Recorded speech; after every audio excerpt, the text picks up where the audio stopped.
Hello everyone. Welcome to PW Law Wala. This is our class of legal reasoning. I'm advocate Mansi Jain. आज की class में हम लोग जो crucial aspects करने वाले हैं वो है international law and cyber law से रिलेटेड. लास्ट क्लास में we are totally done with our family law जिसमें हम लोगों ने Hindu law and Muslim law किया था. आज की क्लास में जो हम करने वाले हैं वो इंपॉर्टेंट टॉपिक है जिसमें अक्सर मिसक्लेनियस लॉज में आपसे क्लैट और रिलेट में क्वेश्चंस पूछे जाते हैं and those passages are based on international law, the maritime laws plus the cyber laws और जो इंक्रीजिंग साइबर अटैक्स हो रहे हैं and the measures to combat such cyber crimes. तो सबसे पहले आइए मूव करते हैं international law. Understanding the concept of international law. हर सोसाइटी में पॉपुलेशन होती है, फ्रेमवर्क होता है, फंक्शंस एंड डेवलपमेंट्स होता है, हर इंडिविजुअल्स की राइट्स एंड ड्यूटीज होती हैं. और उस केस में जो लॉ ऑफ लैंड होता है, जो पर्टिकुलर किसी नेशन का लॉ होता है, जैसे इंडिया की बात करें तो contract act, water act, air act, उन लॉज को हम लोग बोलते हैं म्यूनिसिपल लॉज, जो पर्टिकुलर कंट्री के होमलैंड के लॉज होते हैं. लेकिन जो लॉ इंटरनेशनल लेवल पर डील करता है उसको इंटरनेशनल लॉ कहते हैं, जिसमें मल्टीपल नेशंस का आपस में एंगेजमेंट्स, एक दूसरे की तरफ rights and duties and obligations discuss किया जाता है. तो इसको लॉ ऑफ नेशंस कहते हैं. सबसे पहले ये कॉन्सेप्ट जेरेमी बेंथम जूरिस्ट ने 1780 में कॉइन किया था और इनके हिसाब से इंटरनेशनल लॉ में जो स्टेट वर्ड होता है उसका मतलब होता है नेशंस. तो नेशंस, जितनी भी नेशंस है, जितनी भी कंट्रीज हैं, उनको इंटरनेशनल लॉ में स्टेट का नाम दिया गया है. Modern international law is actually 400 years ago, जिसमें कि देखा जाता है काफी सारे जूरिस्ट और राइटर्स ने अपनी अपनी बातें कही हैं. International law is basically the set of rules, agreements and treaties जो बाइंडिंग होती है बिटवीन द कंट्रीज. मतलब अगर सपोज आज एक ट्रीटी है, जैसे अगर हम एग्जांपल लें ब्रिक्स समिट का, तो ब्रिक्स समिट एक ट्रीटी टाइप का है जहां पर जो भी इसके मेंबर नेशंस हैं सिर्फ उन्हीं पर ब्रिक्स समिट के लॉज और पॉस्टुलेशंस अप्लाई होंगे. जो भी कंट्री किसी ट्रीटी का मेंबर नहीं होती उन पर ट्रीटी या कन्वेंशंस या प्रोटोकॉल्स के रूल्स एंड रेगुलेशंस अप्लाई नहीं हो सकते. So it is binding upon the member Nations. It is the independent system of law जो एग्जिस्ट करता है in the legal framework of particular state. Existence of international law is actually the result because आपस में countries का amalgamation और interstate engagement होता है. ये किसी लिए किया जाता है ताकि दोनों सब मल्टीपल कंट्रीज के बीच में फ्रेंडली रिलेशन को प्रमोट किया जा सके इंटरनेशनल कम्युनिटी लेवल पर. यूनाइटेड नेशन इसका बहुत बड़ा एग्जांपल है. साथ के साथ बेसिक ह्यूमैनिटेरियन राइट्स प्रोवाइड किए जाएं पूरे वर्ल्ड में, पैन वर्ल्ड में हर सिटीजन को.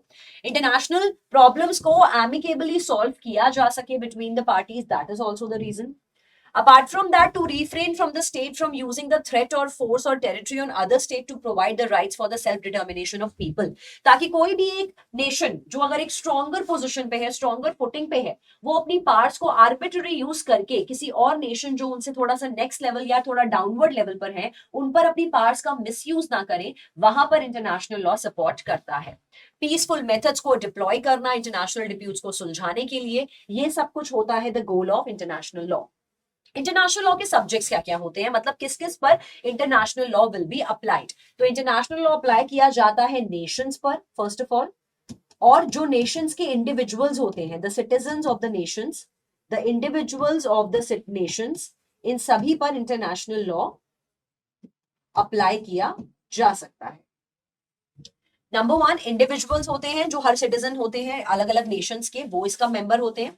इंटरनेशनल ऑर्गेनाइजेशंस, जितनी भी बहुत सारी इंटरनेशनल ऑर्गेनाइजेशंस हैं लाइक यूनेस्को, यूनिसेफ एक्सेट्रा, तो इन सब ऑर्गेनाइजेशंस में ट्रीटी होती है, टू और मोर स्टेट इसका मेंबर बन जाती हैं. और यहाँ पर example United Nation is an international organization. इन सब के ऊपर इंटरनेशनल लॉ अप्लाई किया जाता है. Apart from that, MNC companies जो भी होती है, मल्टीनेशनल कंपनीज जो कि मल्टीपल नेशंस के अमालगमेशन से बनी होती है, तो यहाँ पर they own and operate in the corporate entities at least in one of the countries. लेकिन उनपे जब भी लॉ अप्लाई होता है वो इंटरनेशनल लेवल पर अप्लाई किया जाता है.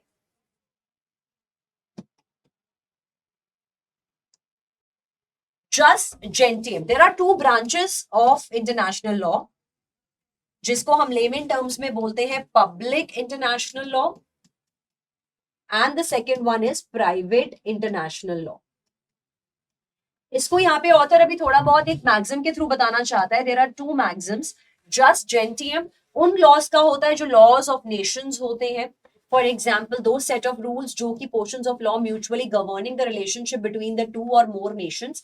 तो जो भी लॉ दो या दो से ज्यादा नेशंस के बीच में जो लॉ गवर्न करेगा उस लॉ को हम जस्ट जेंटियम की कैटेगरी में डालते हैं.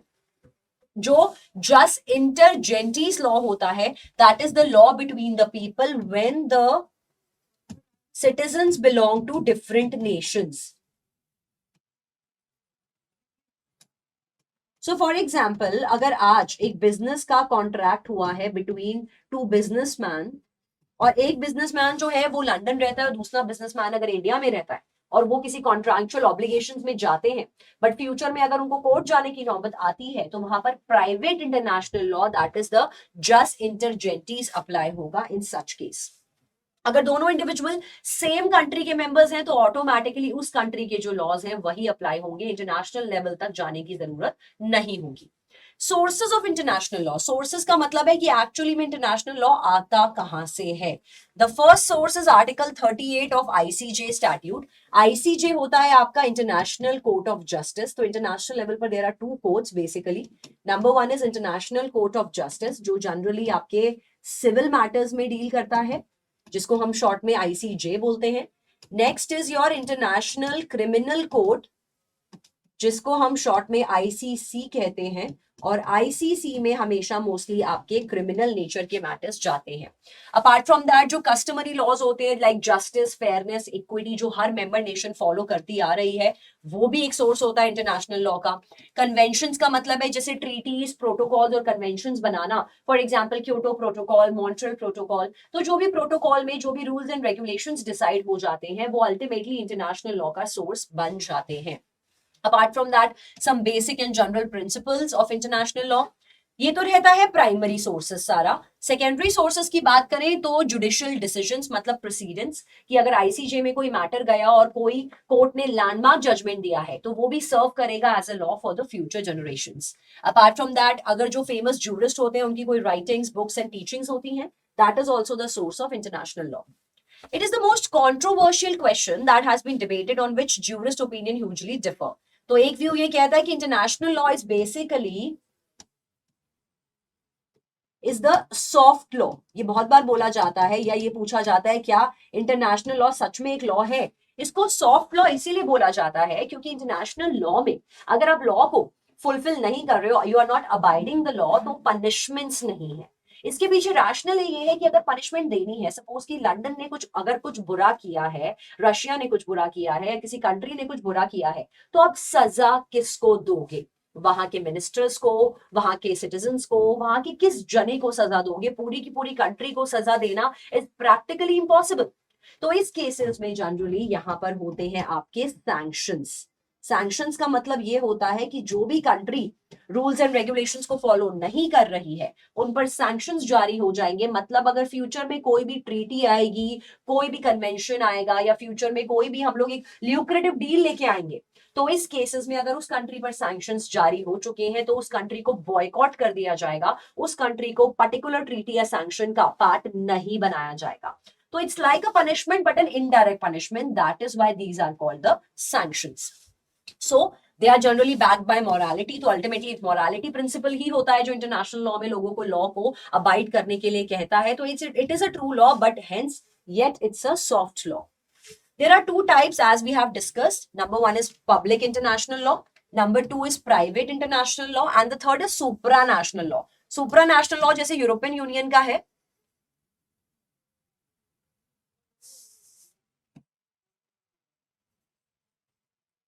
जो कि पूरे यूरोप पे अप्लाई होता है।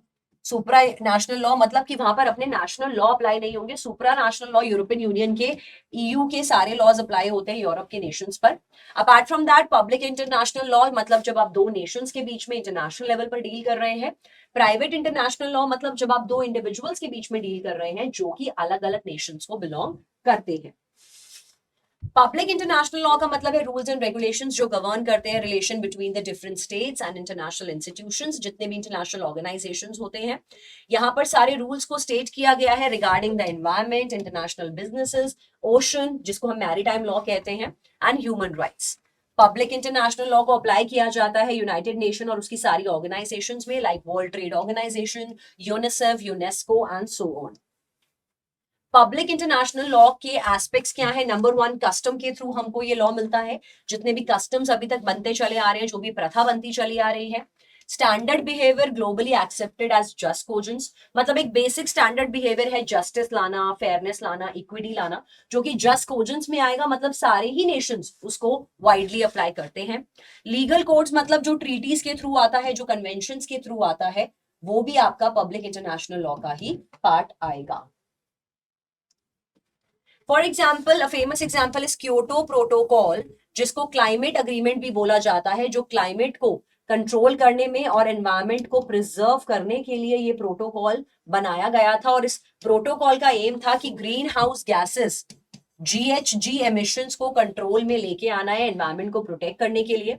और जैसे ही कंट्रीज क्योटो प्रोटोकॉल का मेंबर्स बनी, तो अकॉर्डिंगली कंट्रीज को वहां पर ट्रीटी साइन करने के बाद अपने होमलैंड में जाके अपने लॉस को क्योटो प्रोटोकॉल के दिए गए रूल्स एंड रेगुलेशंस के हिसाब से चेंज करना जरूरी होता है, क्योंकि वो कंट्री उस ट्रीटी का या उस प्रोटोकॉल का मेंबर बन चुकी है। तो क्योटो प्रोटोकॉल में अगर लिखा है कि GHG एमिशंस को कम करना है, तो कंट्री अपने होमलैंड में ऐसे लॉज लेके आएगी जहां पे ये होगा कि GHG एमिशंस को कम करना है, otherwise penal provisions like fine and so on will be applied to the people. We can take conventions on the rights of the child, conventions to ensure the protection of child rights, etc. तो various issues पे अक्सर conventions बनते रहते हैं। The sovereignty of the states, it's the idea that the state is supreme. Obviously, जो पूरा एक country होता है उसको supreme माना जाता है, तो वो अदर दूसरे country के rules and regulations को subject नहीं कर सकता। No state can force to sign a treaty, आप किसी भी स्टेट को फोर्स नहीं कर सकते कि कोई जो ट्रीटी डेवलप और प्रपोज होने वाली है, जो ट्रीटी प्रोपाउंड होने वाली है, जबरदस्ती उसको साइन करे। ये कंट्री की अपनी फ्री विल होती है कि वो ट्रीटी को साइन करना चाहे या नहीं।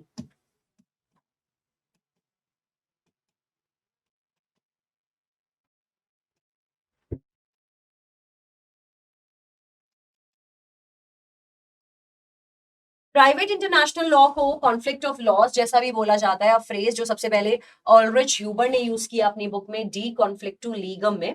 प्राइवेट इंटरनेशनल लॉ डील करता है कि जब भी वेरियस सिटीजन्स और प्राइवेट एंटिटीज होती हैं डिफरेंट कंट्रीज की, तो वहां पर आपका private international law will come into picture.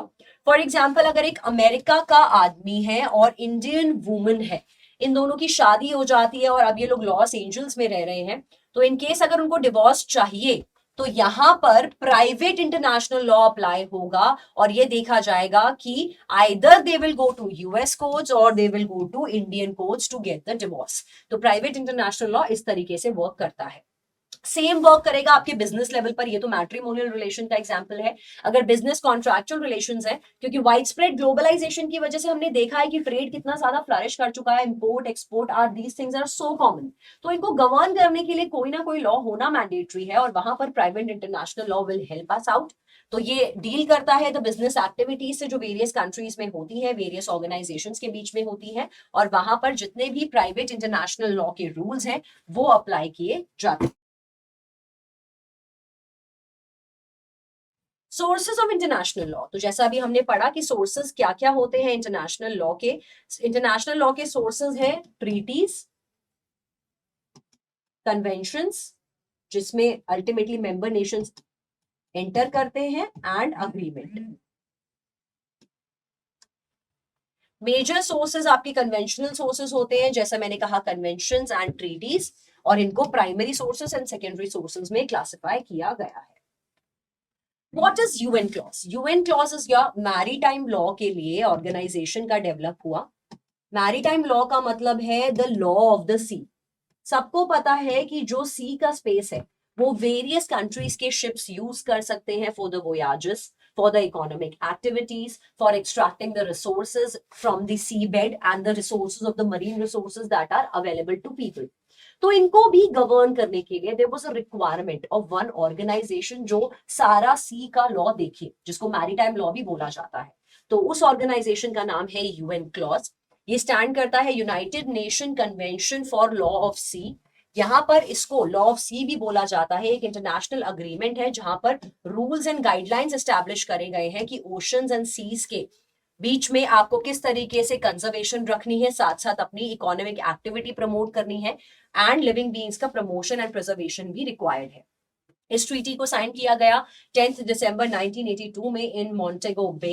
As a result United Nations conference इसमें हुई which took place in 1973 to 1982 and ultimately UN clause came into effect in 1994। Convention define करती है काफी सारे मैरीटाइम जोन्स, इसमें से कुछ मैरीटाइम जोन्स हैं जिसमें टेरिटोरियल वाटर्स हैं, जिनमें कॉन्टिग्यूअस जोन्स भी आते हैं, एक्सक्लूसिव इकोनॉमिक जोन्स भी आते हैं। ये सारी क्या डेफिनेशन है, ये क्या सारी हार्ड वोकैबुलरी है, we are going to understand each and every term in detail right now.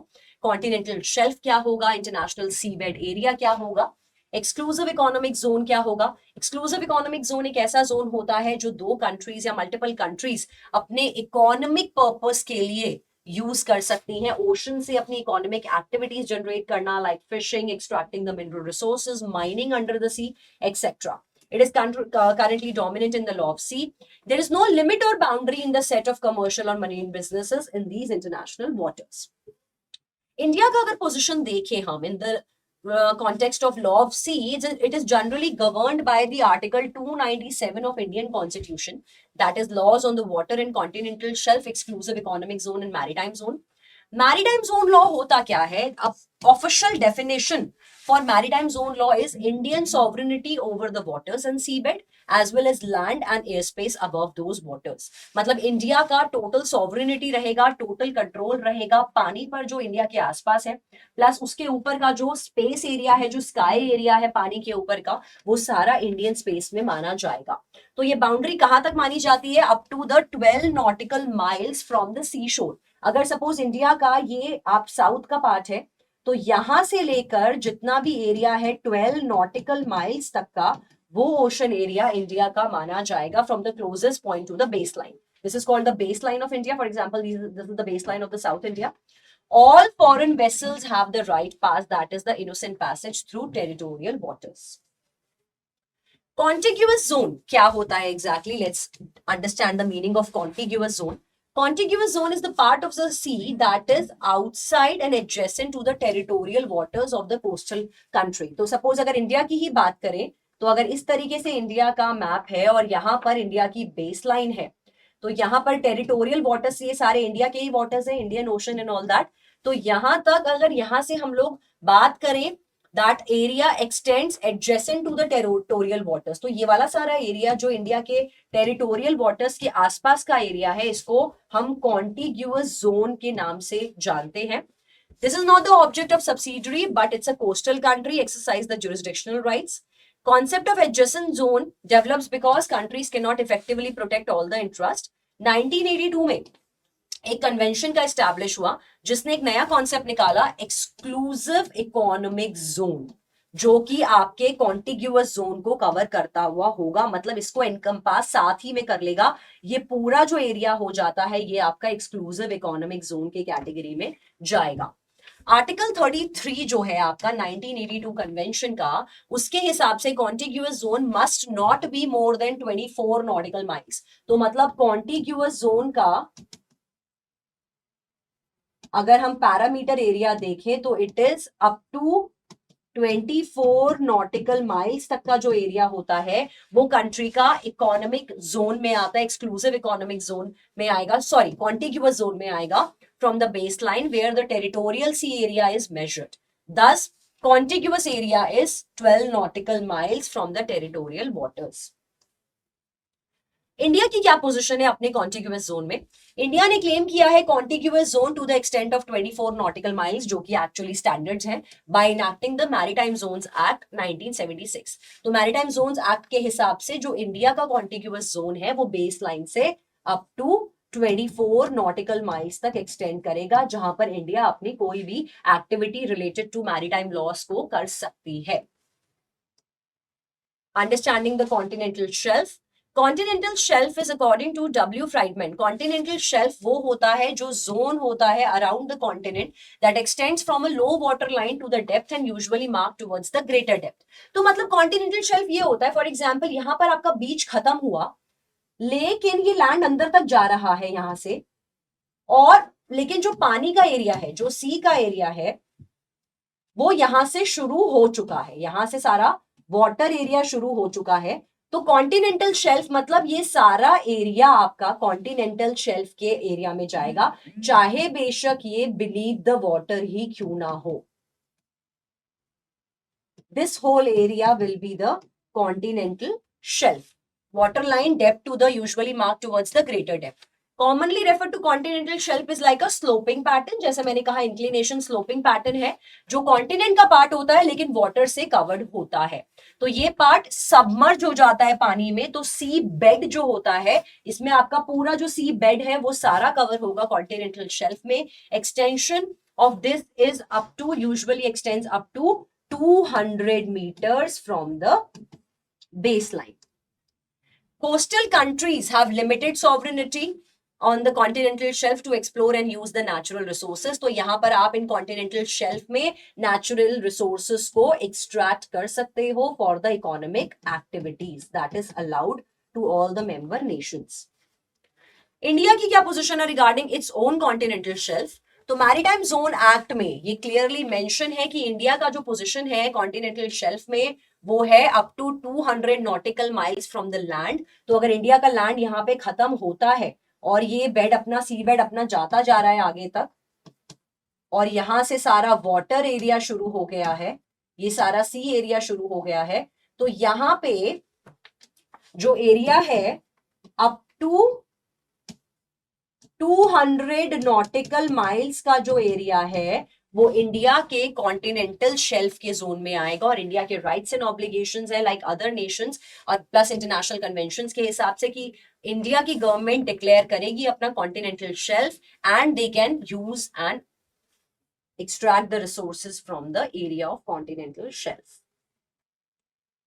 Next is cyberspace. तो international law part is done. Cyber space क्या होता है? साइबर लॉ आजकल के टाइम में आपने सुना होगा कि अपनी यूपीआई आईडी किसी से शेयर मत करें, अपने पासवर्ड्स ना शेयर करें, जितने भी ऐसे स्पैम कॉल्स आते हैं उनको एंटरटेन ना करें, अपने कोई भी क्रूशियल डिटेल्स फोन पे शेयर ना करें, क्योंकि banking fraud, credit card frauds, इस तरीके के frauds plus malware attacks, the virus attacks, the trojan attacks are getting very much common. जिस तरीके से वर्ल्ड डेवलप हो रहा है, क्राइम रेट भी वैसे डेवलप हो रहा है. अब इस टाइम पे चोर को चोरी करने के लिए आपके घर में घुसने की जरूरत नहीं है, आपको बाजार में पकड़ने की जरूरत नहीं है, उसको सिर्फ चाहिए टेक्नोलॉजी. और घर बैठ के चोर भी वर्क फ्रॉम होम में चले गए हैं. जैसे बाकी की country work from home is a new fashion thing, तो थीव्स के लिए भी ये सीन हो गया कि वर्क फ्रॉम होम करेंगे, घर बैठ के चोरी करेंगे. But that has lead to increasing rate of cyber crimes और इनसे बचना और इनके लिए मेजर्स पिक करना हाईली इंपॉर्टेंट है. So let's understand what is the cyber space all about. Across the globe, there are new regulations that are taking effect that pertaining to the collection, usage, disclosure of the personal information disposal. However, जब आप ये information share करते हैं तो इस चक्कर में data breaches के problem हो जाती है कि आपका data, आपकी privacy खराब होती है, इसमें cyber crime enhance होते हैं, unauthorized use हो जाता है आपके personal information का, that is increasing exponentially. इस चक्कर में जितना भी इंफॉर्मेशन है, द हेल्थ इंफॉर्मेशन और द फाइनेंशियल इंफॉर्मेशन, जब जैसे ही ये लीक होती है ऑर्गेनाइजेशन एंड इंडिविजुअल्स के थ्रू, तो काफी सारा कॉन्फिडेंशियल डेटा भी लीक आउट हो जाता है, जिस वजह से साइबर क्राइम्स को काफी ज्यादा इम्पीटस मिल रहा है. Due to the rampant increase in the cyber attacks and the breach of data, European Union ने एनफोर्स किया GDPR, that is the global protection regulation. GDPR को इसलिए बनाया गया ताकि लोगों का डेटा प्रोटेक्ट किया जाए और डेटा सिक्योरिटी पॉलिसीज को इंप्लीमेंट किया जाए ताकि अक्रॉस द ग्लोब इस तरीके के साइबर क्राइम्स को हम लोग कॉम्बैट कर सके. There are definitely rise in cyber attacks. अगर हम देखें तो cyber attacks are definitely on the rise. जैसे जैसे इंफॉर्मेशन इतना ज्यादा फास्ट ग्रो कर रही है, it is at the expense of cyber attack. Largely इसके चक्कर में internet is the major source for it. It's like internet is becoming a boon and a bane simultaneously. However, identity information जब आपकी होती है, ये टारगेट होता है साइबर क्राइम्स का. साथ के साथ they can have the industrial controls use on the management of the power grids and other infrastructure and organizations जिसको वो destroy, manipulate या disrupt कर सकते हैं. Furthermore, cyber attackers are interested also in damaging the reputation of any organization. तो cyber attacks के through वो defame भी कर सकते हैं, किसी ऑर्गेनाइजेशन की रेपुटेशन को मलाइन भी कर सकते हैं. Cyber attackers are becoming very much equipped with internet and transforming abilities. Distinct ways हो गए हैं आजकल इस तरीके से crimes को करना in the various securities. कुछ ही फैक्टर्स हैं जो कंट्रीब्यूट करते हैं rise in cyber crime. सबसे पहले तो I would say the lack of awareness is the reason. काफी लोग अवेयर ही नहीं है, उनको पता ही नहीं है कि साइबर क्राइम्स होते हैं. लोग अपने आप खुद ही अपनी सारी डिटेल्स ऑन कॉल डाइवर्ज कर देते हैं और उसके बाद बोलते हैं जी हमारे अकाउंट से पैसे चोरी हो गए. तो यहाँ पर lack of awareness is important point और गवर्नमेंट को यहाँ पे स्टेप्स लेने चाहिए कि वो अवेयरनेस ज्यादा से ज्यादा क्रिएट करे ताकि लोगों में जागरूकता आए अबाउट द साइबर क्राइम्स. इसके अलावा certain other factors are there. Increasing in profitability in using the dark web. तो डार्क वेब के थ्रू काफी ज्यादा साइबर क्राइम्स होते हैं. Proliferation of the mobile devices के थ्रू इतनी ज्यादा हाईटेक इंफॉर्मेशन आपकी लीक होती है. Ability of the cyber attackers to attack the targets out of the jurisdictions, making the policing extremely challenging. तो क्योंकि साइबर क्राइम कहीं से भी हो सकता है, अगर आज आप इंडिया में हैं, अगर आप इंडिया में दिल्ली में हैं, तो ऐसा भी हो सकता है कि जिसने आपके साथ साइबर क्राइम किया हो वो बेचारा इंसान, वो चोर इंसान तमिलनाडु में बैठा हो. तो इस केसेस में जो पुलिस का पकड़ना होता है जुरिस्डिक्शन प्रॉब्लम की वजह से पुलिसिंग और एग्जीक्यूटिव ब्रांच के लिए भी ये बहुत बड़ा चैलेंज हो जाता है. What are the advantages of cyber laws in India? तो क्या क्या एडवांटेजेस है? Let's have a look on them. Number 1, ये प्रोटेक्ट करता है इंसान की पर्सनल इंफॉर्मेशन. ये प्रिवेंट करता है साइबर क्राइम्स को. ये फैसिलिटेट करता है ई कॉमर्स को, क्योंकि आजकल के टाइम में आप देखिए आपको कोई भी चीजें खरीदनी है, आपको मॉल जाने की जरूरत नहीं है. All you have to do is take your phone and open the app. तो ई कॉमर्स, ई बिजनेस बहुत ज्यादा यहाँ पे फ्लरिश कर रहा है. इंटेलेक्चुअल प्रॉपर्टी को फ्लरिश किया जा रहा है. For example your trademarks, copyrights, patents etcetera. ये प्रमोट करता है साइबर सिक्योरिटी को. ये एनेबल करता है इंटरनेशनल लेवल पर cooperation because of globalisation. Cyber crime में यहाँ पर ये रिड्रेसल मैकेनिज्म्स प्रोवाइड करता है आईटी एक्ट के थ्रू, जिसमें अगर कोई साइबर क्राइम कमिट करता है तो penal provisions are very much strict. Awareness and education को भी स्प्रेड करना is the advantages of cyber laws in India. Now let's understand the type of the cyber crimes that are widespreading and increasing day by day. The first one is child pornography. Child pornography is actually gravest offences में आता है, जो कि POCSO act में भी cover होता है apart from the cyber crime, जहां पर जो अब्यूजर्स होते हैं वो बच्चों को टारगेट करते हैं बाय द इंटरनेट एक्सप्लोजन्स. तो यहाँ पर जितने भी लोग पीडोफिल्स होते हैं वो अपनी फॉल्स इंफॉर्मेशन यूज करते हैं ताकि बच्चों को इंटरनेट रूम्स में ट्रैप कर सके, बच्चों की पर्सनल इंफॉर्मेशन ले सके और उनको अपना शिकार और प्रे बना सके. एंड अल्टीमेटली यहाँ पर हैकर्स का पर्पस होता है कि वो बच्चों को बाद में एज अ सेक्स ऑब्जेक्ट या सेक्सुअल असॉल्ट उनके साथ कर सके. These crimes are actually increasing day by day. Another kind of cyber crime that is mentioned in IT Act is email bombing, जहां पर आपको बहुत ज्यादा मेल्स के साथ फ्लड कर दिया जाता है, in which the large number of mails are sent to the victim or maybe an individual or to a company on their mail servers, by ultimately resulting in crashing of the system and the network. तो data diddling इसमें बहुत common है. Data diddling involving the altering the raw data just before a computer processes it and change the data whenever the processing is complete.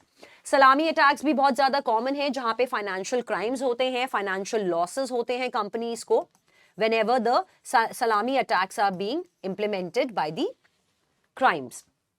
Virus and worm attacks, जिसमें कि आपके system में virus डाल दिया जाता है, कोई ना कोई वर्म्स डाल दिए जाते हैं, जिस वजह से सारा डेटा क्रैश हो जाता है कंप्यूटर का. It usually affects the data of the computer, चाहे आपका सारा डेटा डिलीट हो या ऑल्टर हो, ये इस टाइप का वायरस इसमें रोल प्ले करता है. कुछ worms like viruses do not need a host to attach themselves, वो मेयरली फंक्शन करते हैं कॉपीज के फॉर्म में और रिपीटेडली आपका सारा डेटा ईट अप कर लेते हैं. आपकी अवेलेबल स्पेस जो होती है, वेकेंट स्पेस होती है आपकी हार्ड डिस्क में, उसको ईट अप कर लेते हैं इन द कंप्यूटर मेमोरी. इसका बहुत फेमस एग्जाम्पल हुआ था जब एक बग वायरसेस थे, the love bug virus was there, जिसने approximately 5% of the world computer को अफेक्ट किया था. और अगर 5% ऑफ द वर्ल्ड कंप्यूटर देखा जाए तो the loss was amounting to $10 million. Another kind of cyber crime is the denial of service attack, जिसको हम DOS के नाम से जानते हैं इन द acronym form. यहाँ पर victim को flood कर दिया जाता है बहुत सारी request के साथ and ultimately system crash हो जाता है. Distributed denial of service attack is also the type of denial of service जहाँ पर offenders को widespread numbers में mails भेजे जाते हैं. Like for some of the examples are Amazon and Yahoo. Logic bombs. These crime depends on the happening of a particular conditional event. जैसे for example, a basic example of it is the Chernobyl virus, जो actually attack करता है, हमेशा आपके system में dormant और inactive बन के रहता है और particular date पे work करता है और आपका सिस्टम crash कर देता है. Trojan attacks is also a kind of cyber crime जहां पर unauthorized program आपके सिस्टम में फंक्शन करने लग जाता है, falsely represent करता है किसी और ऐप को, लेकिन वहां से सारा आपका डेटा, सारी चीजें आपकी ब्रीच हो जाती हैं, what you actually are doing. Internet time thefts भी कुछ कॉमन क्राइम्स हैं साइबर अटैक्स में, जहां पर अनऑथोराइज पर्सन इंटरनेट आवर्स पे करता है. पे आप करेंगे लेकिन इंटरनेट आवर्स को वो पर्सन यूज कर रहा होगा जिसके बारे में आपने कभी सुना नहीं होगा. The victim reported it. This offence is usually covered under IPC and Indian telegraph act. इसके अलावा next one is web jacking, जिसको वेब हाईजैकिंग टर्म से निकाला गया है. हाईजैक करने का जैसा मतलब होता है जैसे प्लेन्स हाईजैक होते हैं, सिमिलरली एक वेबसाइट को वेब जैक कर लिया जाता है ओनर की साइट को, जहां पर बहुत ज्यादा फाइनेंशियल लॉस होता है ओनर को. The person gaining such kind of access is called the hacker. जो हैकर आपकी साइट को पूरे तरह से हैक कर लेता है, who may even alter and destroy the valuable piece of information. Apart from that cyber stalking is there. एक होता है अल्टीमेटली फिजिकल स्टॉक करना, एक होता है किसी को साइबर स्टॉक करना, मतलब कहीं पर भी जहां पर भी वो पर्सन अवेलेबल है, जो भी सोशल मीडिया हैंडल्स यूज कर रहा है, हर जगह आप उसको अगर स्टॉक करेंगे, आप ऑब्सीन पिक्चर्स भेजेंगे, तो वो सब आप इसका स्टॉकिंग में जाएगा. तो cyber stalking is generally defined जब आप रिपीटेडली किसी को हरास करते हैं या थ्रेटन करते हैं by the means of usage of internet services. Stalking in general terms refers to repeated acts of harassment or targeting the victim, such as following the victim, making harassing phone calls, killing the victim's pet, vandalizing the property of the victim, leaving the written messages or objects. Stalking can be done online also, which is a serious violent crime. It all depends on the course of conduct of the stalker. Investigation in cyber crime in India. तो अब India में जब wide spread cyber crimes बढ़ रहे थे तो कुछ ना कुछ लेजिस्लेटिव मशीनरी को ऐसे लॉज इंप्लीमेंट करने जरूरी थे जिनकी वजह से हम लोग इन बढ़ते हुए साइबर क्राइम्स को कॉम्बैट और कर्टेल कर सके. तो आइए let's have a look on the picture कि how India is investigating and looking into the process. Digital wrong doing एक डेवलपिंग इशू है और इसको एक्सप्लोर करना, इफेक्टिवली करना और लॉ ब्रेकर्स को पनिश करना, साइबर अटैकर, साइबर स्टॉकर्स को पनिश करना बहुत इंपॉर्टेंट है. Examining a crime scene is in simple. यहाँ पर लॉन्ग स्ट्रेचेस ऑफ स्टडी बहुत ज्यादा इन्वॉल्व होती है, हार्ड केसेस होते हैं, थोड़ा बहुत डिफिकल्टी भी होती है यहाँ पे केसेस को सेटल करने में. This applies not exclusively on the genuine wrong doing things but in addition to those in the advance world. CRPC law, IT act and Indian evidence act together मिला के आपको साइबर क्राइम से related redressal provide करते हैं.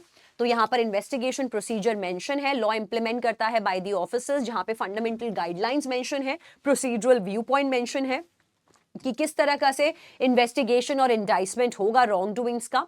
अगर कोई भी customary wrong doings होती है तो डिफरेंट फिजिकल कंफर्मेशंस एक्सेसिबल होंगी ऑन द स्पॉट. अजॉर्टमेंट कैसे करेंगे फिजिकल प्रूफ का, that is required, and minimal specialised information, ये सारा आपका ड्यू प्रोसेस मेंशन है CRPC लॉ में. डिजिटल रॉन्ग डूइंग की बात करें तो इन्वेस्टिगेशन काफी यूनिक तरीके से होती है क्योंकि इंटरनेट लेवल पर logical devices are required, high machinery and technological advancement is required, without which investigation is इम्प्लॉसिबल.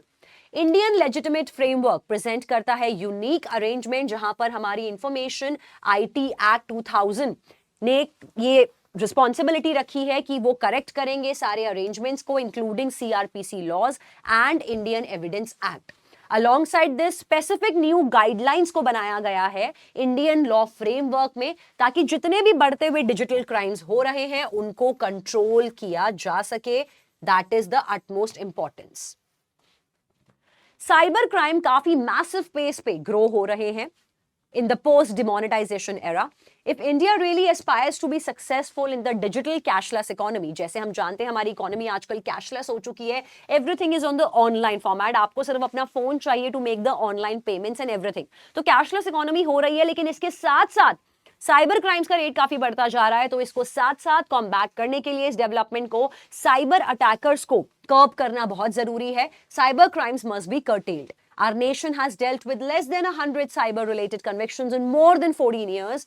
which is an alarming situation for us. तो काफी इस केसेस में, क्योंकि अटैकर बहुत ज्यादा रिमोटली भी प्रेजेंट हो सकता है, तो एट टाइम्स पकड़ना मुश्किल हो जाता है, क्योंकि इंटरनेट के through it's little bit challenging for a government as well. But इसके लिए काफी ज्यादा इंप्लीमेंटेशन लगाई जा रही है. We have problems in the terms of trying to prove the electronic evidence. So electronic evidence at times difficult हो जाता है prove करना या gather करना, which is a challenge in front of the government. Recently, RBI ने February 2017 में they came up with a new standing committee कि banks को कैसे cyber security provide की जा सकती है, ताकि banks का सारा data, the cash that they are handling, all of the things need to be put secure picture. Who is responsible for monitoring the compliance of the banks with the security? So a bank is only one component of the cashless economy. As users, we also need to contribute our level for a better tomorrow, because we need to protect our own digital identity. That is very important. इसी के चलते government ने एक new legislative act बनाई है, जिसको कि हम आधार एक्ट कहते हैं. आधार एक्ट में एक ग्रेट अमाउंट यहाँ पर ये बताया गया है कि issues related to cyber security या आपकी खुद की प्राइवेसी को प्रोटेक्ट करना हो, ये सब एड्रेस किए जाएंगे आधार एक्ट में. आधार इज द डिजिटल आइडेंटिटी होती है हर पर्सन की, जिसमें यूनिक कोड होता है हर किसी का, and the act makes the holder responsible for all the biometrics and the casualties related to Aadhaar till the time misuse is reported. तो अगर कभी भी आधार एक्ट के हिसाब से the provision states, अगर आपके आधार को, आपके बायोमेट्रिक इंफॉर्मेशन को कोई भी मिसयूज करता है या कर रहा है, तो आप साइबर क्राइम के तहत वहां पर रिपोर्टिंग कर सकते हैं. Now let's understand a few passages that are based on cyber law and international law. First passage. In the era of rapid technological advancements and widespread digitalizations, actually काफी ज्यादा cyber crimes का threat काफी ज्यादा बढ़ गया है, which is a formidable challenge for the individuals, businesses, governments and also the states. Cyber crime actually में होता है जहां पर क्रिमिनल एक्टिविटीज को परफॉर्म किया जाता है, carried out through digital means. तो डिजिटल लेवल पर भी क्राइम्स किए जा सकते हैं, जहां पर इंडिविजुअल्स की वल्नरेबिलिटीज को एक्सप्लॉइट किया जाता है through the way of computer system, networks and electronic devices like mobile phones, laptops and tabs. These illicit actions encompass the broad spectrum of the activities, each with a distinct characteristics and motives. Understanding on the prominent category of cyber crime is actually the cyber attacks. तो cyber attacks actually बहुत अलग-अलग तरीकों से किए जाते हैं, like malware attacks, the distributed denial of services that is known as DDoS attacks, the phishing. Malware attacks actually होता क्या है? Let's understand again. Involving the deployment of the malicious software, जहां पर viruses, worms and ransomware को आपके system में install कर लिया जाता है, जहां से आपका डेटा एंड आपका सिस्टम कॉम्प्रोमाइज हो जाता है. DDoS अटैक्स होते हैं जहां पे they flood you with the networks और द वेबसाइट्स, जो इतने ज्यादा ओवरवेलमिंग अमाउंट में आते हैं जिससे आपका ट्रैफिक बहुत ज्यादा हो जाता है and rendering them the inaccessible to the apps. Phishing, on the contrary, is involving the tricking individuals ताकि वो अपनी sensitive information को reveal कर दें online, often through the deceptive emails or the websites. Financial crimes में इसके अलावा monetary gains भी इन्वॉल्व होते हैं, जैसे कि online fraud, credit card frauds, identity theft fall under this category.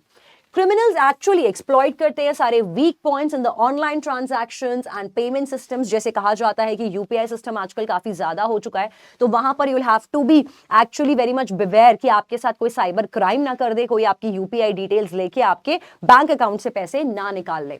So payment system to siphon off the funds or to make the unauthorized purchases.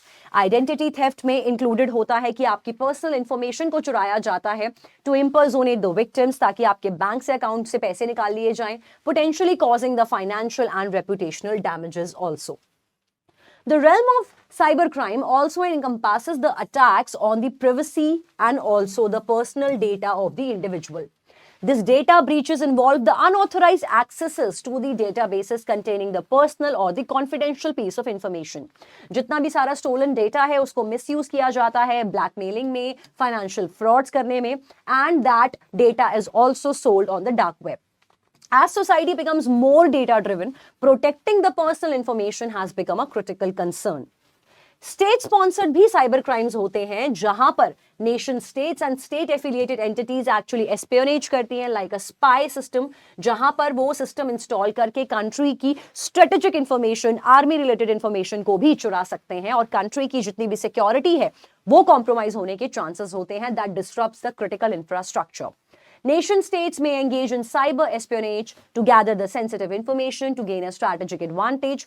Disruptive attacks can target the power grids, communication networks, or the financial systems that pose the significant threats to a particular country's security and the stability. Cyber crimes also exploit the human vulnerabilities through social engineering. ये involve करता है manipulating the individual ताकि वो अपनी confidential information leak out कर दें खुद से और performing the actions that compromise their security.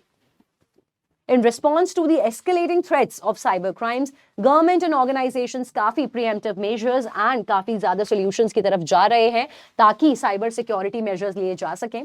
यहाँ पर include किया जाता है installing the robust firewalls, encryption protocols and intrusion detection systems. Public awareness is also important ताकि हम लोगों को aware करते रहें कि उनको कभी भी online fraud में नहीं फंसना चाहिए. The campaigns educate the individuals about the risk of cyber crimes and ways to protect themselves, emphasizing the practices like strong password management, regular software updates, and the cautious clicking on the suspicious links that can relate to a cyber crime also. Now understanding the questions. First question आपसे ये पूछता है, in a recent case, company X को sue किया गया data breach में, जिसमें कि जो कि रिजल्ट हुआ थेफ्ट में जो पर्सनल इंफॉर्मेशन थी कस्टमर्स की 1000 कस्टमर्स की पर्सनल इंफॉर्मेशन थी जो लीक आउट हुई. प्लेंटिव ने आर्ग्यू किया कि कंपनी एक्स फेल हो गई इंप्लीमेंट करने में एडिक्वेट सिक्योरिटी मेजर जिस वजह से उनके कस्टमर्स का डेटा ब्रीच हुआ. कंपनी ने अपने डिफेंस में ये कहा कि it had taken the reasonable security measures and that the breach occurred due to unprecedented, मतलब जिसको पहले से ही फोर्सी नहीं किया जा सकता, unprecedented and highly sophisticated cyber attack. What legal principle will be most relevant so that whether company X is liable for the data breach or not? So is company X liable for data breach in the instant case? The correct answer is that कि strict liability यहाँ पे apply नहीं हो सकता. The company is strictly liable because they have a good defense also. Contributory negligence भी यहाँ पर नहीं लगेगा. There was a reasonable care standard जो हमें यहाँ लगाना चाहिए कि कंपनी को एक reasonable care अडॉप्ट करनी चाहिए थी जिससे डेटा ब्रीच ना होता. That has to be applied, therefore that is the correct answer. Res ipsa law की तरह नेग्लिजेंस का प्रिंसिपल है वो यहां पे अप्लाई नहीं किया जाएगा. In the modern landscape, specter of a cyber crime looms large, demanding to intricate the legal responses. जैसे कि इंडिविजुअल और ऑर्गेनाइजेशंस ग्रैपल करते हैं with the data breaches, identity theft, state sponsored attacks, the tension between the personal privacy and national security becomes palpable. While the cyber security measures are essential, some argue that granting the government's broad surveillance powers to counter the cyber threats might encroach upon citizens' civil liberties. तो मतलब अगर हम government को ये power दे देते हैं कि वो स्पेशल पावर्स उनके पास रहेंगे जिससे वो साइबर थ्रेट्स को रोक सकते हैं, तो क्या इसके केसेस में एक इंसान की पर्सनल सिविल लिबर्टीज का ब्रीच हो रहा है, क्या इंक्रोच हो रहा है इस केस में? In the light of this debate, which of the following conclusion can be drawn based on the passage given to us? First ने कहा the need for stringent cyber security measure surpasses, मतलब it will actually overshadow the concern about the civil liberties, मतलब कि civil liberties matter ही नहीं करती, cyber security threats के measures ही बस इंपॉर्टेंट है, ऐसा पैसेज ने नहीं बोला. बैलेंस करना बहुत जरूरी है, बैलेंस करना है साइबर सिक्योरिटी को भी और civil liberties of the individual को भी, ताकि हम एक डेलिकेट फ्रेमवर्क कंस्ट्रक्ट कर पाए जहां पे एक हार्मोनियस कॉर्ड हो ताकि हम इंफॉर्मेशन को भी प्रोटेक्ट कर सके और इंडिविजुअल का प्रिवेसी राइट को भी साथ साथ बैलेंस आउट करके मेजर कर सकें. Therefore B is the correct answer. Cyber crime threats are exaggerated, मतलब सीधा सीधा इस ऑप्शन ने बोल दिया कि साइबर क्राइम जैसा इतना कुछ नहीं है, फालतू में आप इस पॉइंट को एग्जैजरेट कर रहे हो, henceforth it's an incorrect option.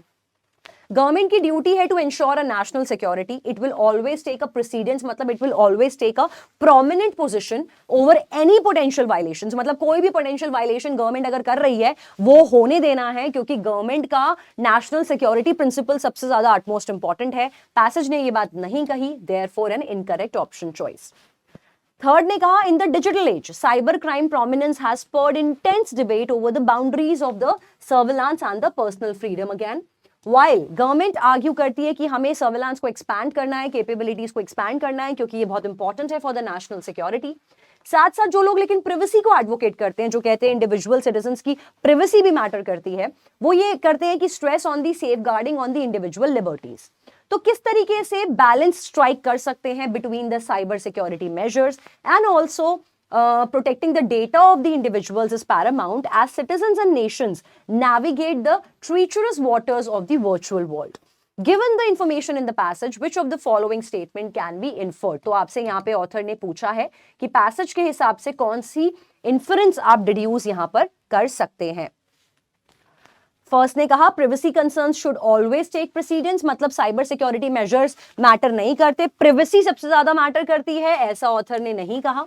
Governments universally prioritize the cyber security measures over individual freedoms, और ये बोला कि universally मतलब पूरे वर्ल्ड में पैन ग्लोब सारी गवर्नमेंट्स हमेशा साइबर सिक्योरिटी मेजर्स को इंपॉर्टेंस देती हैं, प्रिवेसी एंड लिबर्टी को इंपॉर्टेंस नहीं देती. Incorrect option. There is a tension, obviously, between cybersecurity and civil liberties that underscores the need for a nuanced approach. Nuance का मतलब एक new approach, एक novel approach आनी चाहिए जो कि दोनों concerns को balance out कर सके. Therefore, that's a correct inference. D ने कहा surveillance laws are excessive and unnecessary, automatically a clear eliminator. Understanding another question. In the realm of cybercrime, there is a clash between digital security and personal privacy that has ignited the multifaceted discourse. While governments assert that enhanced surveillance capabilities are pivotal, मतलब बहुत important है to safeguard the citizens, critics ये assert करते हैं कि ऐसे measures की वजह से individual की खुद की freedoms jeopardize हो रही हैं. तो एक इक्विलिब्रियम क्रिएट करना बहुत इंपॉर्टेंट है between the two imperatives is a daunting challenge for all of us. The societies grapple with the intricacies of the technologically driven era. तो इस पैसेज के हिसाब से which inference can be logically deduced based on the perspective of cybercrime and also the surveillance. Governments universally prioritize the digital security, universally prioritizing again an incorrect option because हमको नहीं पता कि बाकी की governments क्या कर रही हैं. There is a debate surrounding the crimes and cyber crimes and surveillance. It's a complex struggle and we have to reconcile the measures, the demands of security according to the value of individual autonomy. That's a correct answer. Again, asking you to strike a balance between the two.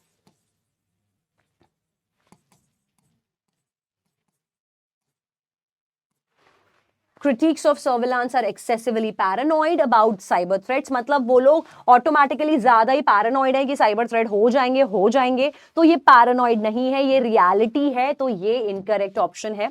Societies unanimously endorse करती हैं expensive surveillance powers to combat cybercrime, downplaying the concerns about erosion of personal freedom. तो personal freedom को totally erode कर दिया है. इतना extreme level passage ने discuss नहीं किया, henceforth an incorrect option choice. Understanding another passage, another question. In the age of cybercrime, there's a collision between the data protection and the governmental authority has ignited a global debate. Authorities ये content करती हैं कि robust surveillance बहुत ज्यादा जरूरी है to combat the digital threats. Skeptics ये assert करते हैं कि इस protection के चलते लोगों की civil liberties compromise होती हैं. So striking a coherent balance again between the divergent viewpoints that are emerged as a pivotal challenge, societies grapple with the intricacies of modern technology. तो passage के हिसाब से कौन सी रहेगी correct inference that can be drawn so that we can have a balanced interplay between the data protection and governmental surveillance as well. First ने कहा data protection takes precedence over national security. ऐसा नहीं है कि individual data protection हमेशा paramount position लेगा अगर हम नेशनल सिक्योरिटी से कंपेयर करें. Incorrect answer. Skeptics are overly paranoid about it, ऐसा भी नहीं लिखा पैसेज में. There is an ongoing discourse that reflects a complex endeavor to reconcile the necessity है कि डेटा प्रोटेक्ट भी करो, साथ के साथ इंडिविजुअल्स के लेजिटिमेट इंटरेस्ट को भी सिक्योरिटी एजेंसीज को प्रोटेक्ट करना चाहिए. henceforth the correct answer. D ने कहा गवर्नमेंट यूनिवर्सली फेवर कर रही है सिविल लिबर्टीज को, ऐसा ऑथर ने नहीं कहा. Therefore, given the hard vocabulary given to us in D option, that has to be a clear eliminator. Understanding another passage. Law of sea जिसको अभी हम लोगों ने पढ़ा, that is known as the maritime law, which is the branch of public international law जो regulate करता है कि क्या राइट्स एंड ड्यूटीज होती हैं स्टेट्स की. स्टेट्स का मतलब है नेशंस की. क्या राइट्स एंड ऑब्लिगेशंस होती हैं जब भी हम लॉ ऑफ सी की बात करते हैं. तो ये गवर्न करता है सारे legal rules regarding the ships, the resources, the marine resources, the maritime law, सब कुछ इसमें इंक्लूड होगा. It is the principal subject of international law and is the mixture of the treaty and established or emerging the customary laws. Territorial sea part of the sea में मानी जाती है, जो कि डायरेक्टली कोस्ट लाइन से bounded होती है by the high C.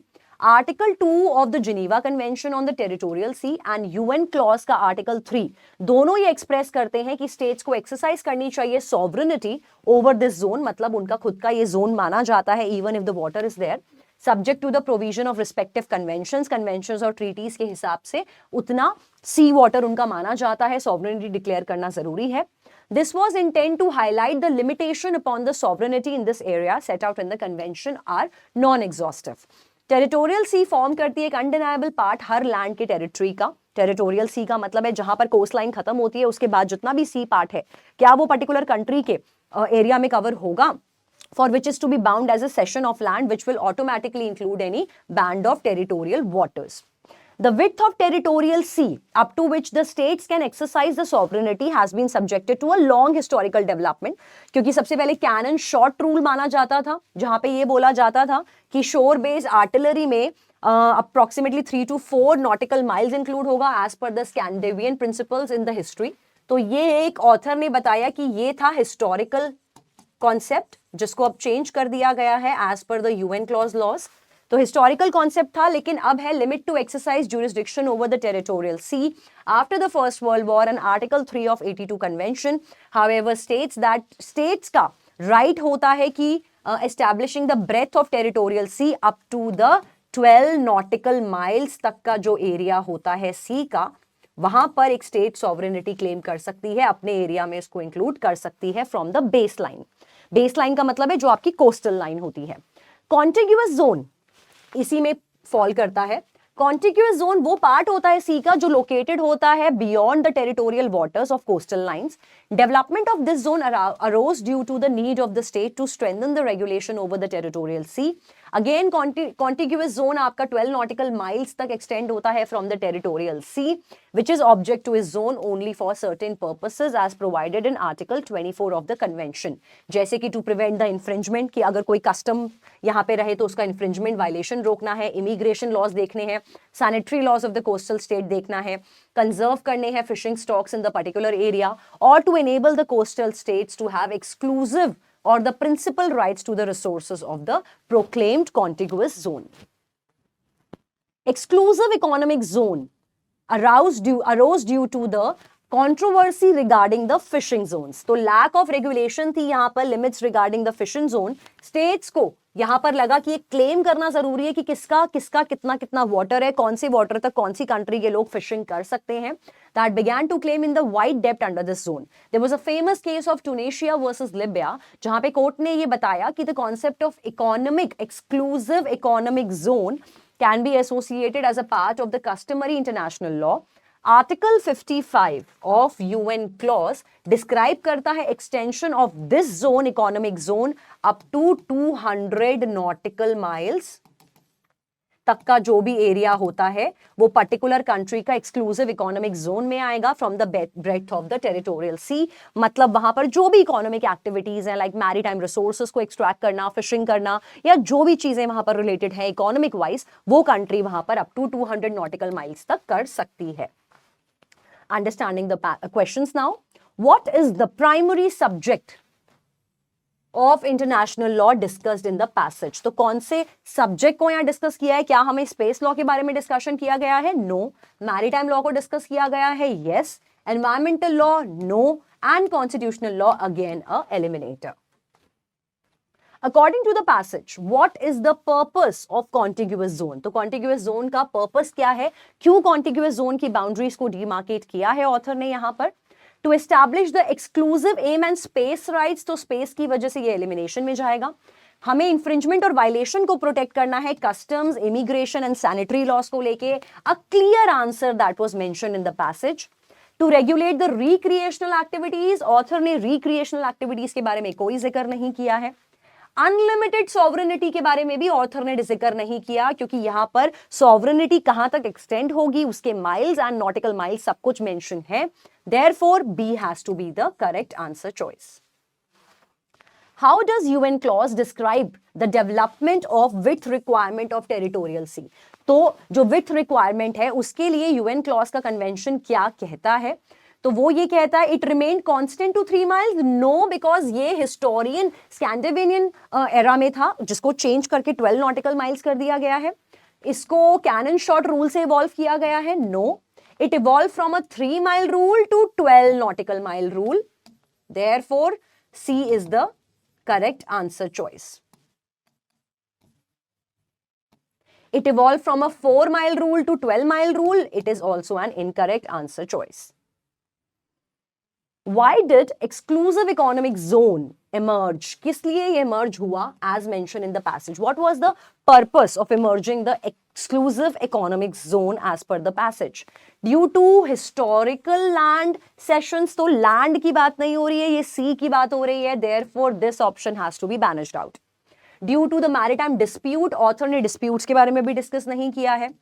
Due to the controversy over the fishing zones. Yes, the fishing zones, the resources was the correct answer. Due to the air and space rights, again a clear eliminator. Understanding question number 10. According to the passage, what does Article 55 of UN clause specify regarding the extension of exclusive economic zone के extension को लेके Article 55 का क्या provision है? Let's discuss. It specifies the extension up to 100 nautical miles. No, that's an incorrect answer. इसने extension को 150 nautical miles तक कर दिया है. Again, an incorrect answer. It extended the area up to 200 nautical miles. Therefore, yes, the correct answer choice. इसने specify ही नहीं किया है area को, ये author ने नहीं बताया. Therefore, an incorrect answer choice. So always pay close attention to the cyber law questions. Cyber law के questions और international law के questions बहुत बार आपको miscellaneous laws के concepts में आते हैं, और क्योंकि ये questions में ज़्यादा law application नहीं होता, technicality application होता है, तो आपको ये ध्यान देना है कि जो भी बात passage में लिखी है उसको आपने as a technical piece of information की तरह grab करना है और accordingly अपने passage के options और questions पे apply करना है. यहाँ पर legal reasoning लगानी होती है, लेकिन passage की line से बिल्कुल अलाई करना important है, क्योंकि clear technicality has to be there. आपने read between the lines या read behind the lines वाला सीन यहाँ पे adopt नहीं करना होता है. On that note, मिलते हैं आपसे अगले सेशन में. तब तक के लिए take care everyone. Bye bye.